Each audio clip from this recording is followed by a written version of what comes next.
చెప్పు ఇంకా అన్ని చెప్పు దేవాకి నీకు ఏమేమి కావాలో. మంచి చదువు మంచి బుద్ధి ఇవ్వని అడగాలి. అల్లరి తగ్గించు, గుడ్ హ్యాబిట్స్ ఇవ్వు,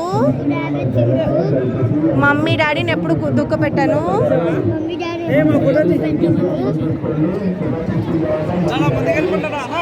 చిన్నపిల్లలు ఉన్నారు ముందుకెళ్ళండి ముందుకెళ్ళి ఫోటో తీసుకోండి ముందుకెళ్ళి